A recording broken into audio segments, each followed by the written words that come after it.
Hello sa may mga sepaks pa lang hanggang ngayon from NYD 2025. 1 week after the National Youth Day Caceres 2025, we have been reunited with my subgroup from Archdiocese of Manila. Grabe talaga ang spirit at grace ng NYD. Kaya tara, samahan niyo akong balikan ang mga alaala, ang mga tagpo, ang mga yakap ng Diyos sa aming pilgrimage journey sa hashtag NYD Caceres 2025. Of course, as Filipino Catholics, we begin our pilgrimage with the recitation of the Holy Rosary as we entrust our intentions and our journey to Our Lady, the Mother of our Lord. In every journey, the greatest gift we can have is to see everything in the eyes of faith. Seeing others as Jesus in presence in them. I was so blessed from the moment we met at the terminal. I already felt the encounter. Strangers became companions. Smiles became silent prayers. We didn't just travel 15 hours to Naga. We traveled and journeyed towards something deeper. In every laughter, shared meal, and conversation, I saw the face of Jesus with these young people beside me. We walked the streets as pilgrims.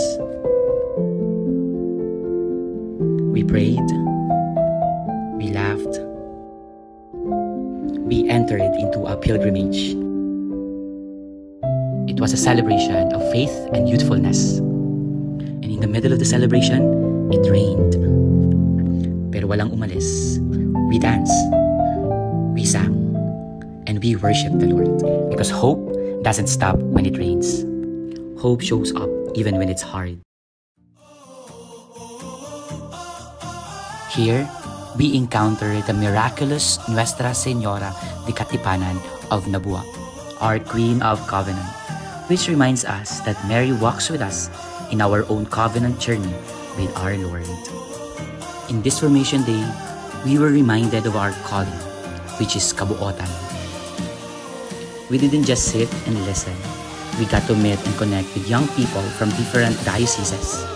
Iba-ibang kwento, pero isang puso para kay Kristo. On our 4th day, I encountered a kind of Jesus in pain. It was an encounter with silent strength and sacred stories. Among all the stories, I was struck with the stories of two Marias who experienced loss of their younger sister during Typhoon Christine last October 2024.